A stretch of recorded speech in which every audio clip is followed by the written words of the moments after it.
पदार्थ असो, प्रपंच पदार्थ असो, परमेश्वर पदार्थ असो, तुम्ही सगळे अच्युत गोत्रज आहात. तुम्हाला चारही पदार्थाचं परिज्ञान आहेच. परंतु ते परिज्ञान असणारं फक्त ज्ञान म्हणजे ज्ञान नव्हे. ते ज्ञान तुम्हाला परमेश्वरच उमटवून देतात.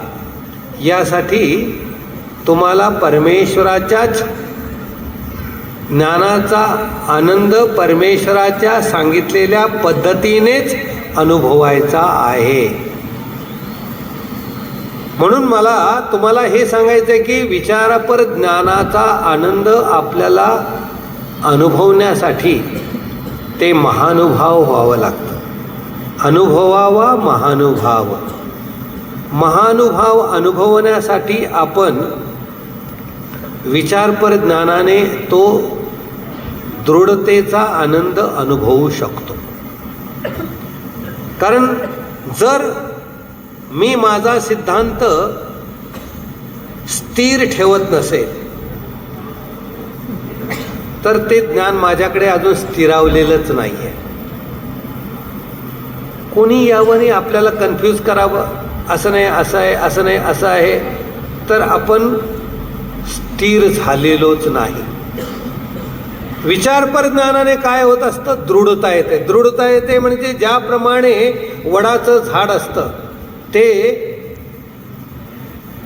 सुरुवातीला जेव्हा बीजांकुरित होतं तेव्हा शेळ्या मेंढ्याच्या खुररवी जाय, म्हणजे ते अंकुरित होणारं जे बीज असतं ते शेळीच्या किंवा मेंढ्यांच्या टापांचा आवाज आला तरीसुद्धा काय होतं? तो कोंब जळून जातो. तसं तुम्हाला परमेश्वराने बोध दिलेला आहे. एखाद्या गुरुजनांच्या माध्यमाने तुम्हाला ज्ञान झालेलं आहे, परंतु तो कोमळ अवस्थेमध्ये कोणी सांगितला तर तो जर कन्फ्यूज होत असेल, कोणी सांगितलं तर ते त्याचं त्याला खरं वाटत असेल, तर ते ज्ञान अजून तुमच्याकडे परिपक्वतेने झालेलं नाही, स्थिर झालेलं नाही. त्यासाठी तुम्हाला काय करावं लागेल? ते ज्ञान तुम्हाला पुन्हा पुन्हा श्रवण, पठन, आवर्तन, चिंतन, मनन, निधिध्यासन करून ते विचारपर ज्ञान दृढ करावं लागेल. मी तुम्हाला या विचारणीय ज्ञानातला बाकीचा सिद्धांत यासाठी सांगत नाही की तुम्हाला चारही पदार्थ माहितीच आहे. काय सत्य आहे, काय अनित्य आहे, काय अनित्य आहे, काय खोटं आहे, हे सगळं तुम्हाला आता जवळजवळ महानुभावांच्या वासनिक, त्यातल्या त्यात विदर्भातल्या आणि अमरावती या परिसरातल्या वासनिकांना ज्ञान झालेलं आहेच असं आम्हीही म्हणतो.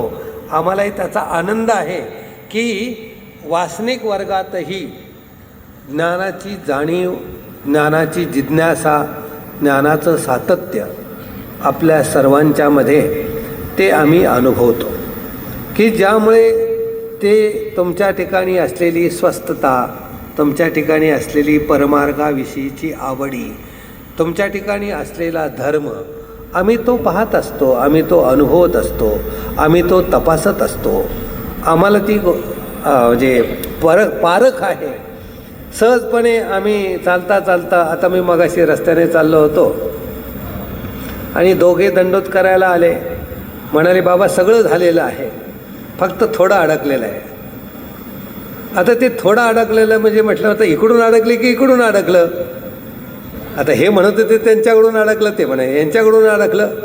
अडकलेलं होतं म्हणजे संसाराची विरक्ती आहे, संसाराविषयीची अनित्यता आहे, संसाराविषयीची दुःखरूपता आहे. पापमूळता, अनित्यता आणि दुःखरूपता याची तुम्हाला प्रत्यक्षात, कारण तुम्हाला संसाराचा त्रस आहे आणि भल्याची चाड आहे. तो खरा वासनिक आहे. ते वासनिकत्व जेव्हा आम्ही अनुभवतो तेव्हा लक्षात येते की ते ज्ञान झालेलं आहे. म्हणून ते ज्ञान सुद्धा जाणीवेचं नसून ते तुमच्या उमटाचं आहे. तुमच्या कार्याने ते तुमच्या कृतीतून, तुमच्या उक्तीतून दिसलं पाहिजे तर ते ज्ञान आहे. आणि म्हणून ते ज्ञान आपल्याला जेव्हा आत्मसात होतं तेव्हा आत्मज्ञाने मोक्ष, आत्मज्ञाने आपण मोक्षाला अनुभवू शकतो, कारण ते ज्ञान आपल्याला दृढता आणि दक्षता आणत असते. श्री चक्रधर स्वामींनी एक दिवस श्री नागदेवाचार्य आणि भक्तमंडळी भोजनासाठी चाललेली होती. देवाने सांगितलं की तुम्ही एक घास खा आणि एक घास खाली ठेवा. काय सांगितलं? सर्वज्ञ श्री चक्रधर स्वामींनी सांगितलं होतं की हे भिक्षान्न आहे, हे पवित्राचे पवित्र आहे. भिक्षान्न सेविलिया अमृतत्व प्राप्त होतं, हे भक्तजनांना देवाने सांगितलेलं होतं. त्याच देवाने श्री नागदेवाचार्यादी भक्तांना सांगितले की जा भिक्षांनाला जा आणि तिथे शिन्नस्थळीकडे एक घास खा आणि एक घास जमिनीवर ठेवा. काय सांगितलं? एक घास खा आणि एक घास जमिनीवर ठेवा. नागदेवाचार्य म्हटले की नाही, आम्ही हे भिक्षान्न आहे, आम्ही ते खाली ठेवणार नाही.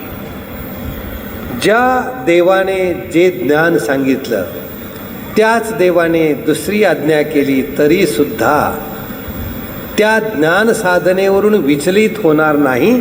त्याला म्हणतात विचारपर ज्ञानाने येणारी दृढता. ती दृढता तुमच्या आमच्या सर्वांच्या ठिकाणी आली पाहिजे. बऱ्याच वेळा असं घडतं की आपण आपल्याच ज्ञानावर थोडं कन्फ्यूज आहोत. असं आहे की तसं आहे, हे की ते. जर असे तुम्ही कन्फ्यूज राहिलात, असा द्विधा मनस्थितीत राहिलात, तर तुम्ही विचारपर ज्ञानाने दृढ होऊ शकत नाही. आणि तुम्हाला जर ती दृढता आली नाही तर ती योग्यता मिळवता येणार नाही. आणि म्हणून या विचारपर ज्ञानामध्ये मग ते कुठलंही विचारणीय ज्ञान असो, विचारणीय ज्ञान हे अनेक परीने जीवाविषयी आहे, देवतेविषयी आहे, परमेश्वर पदार्थाविषयी तर आहेच आहे.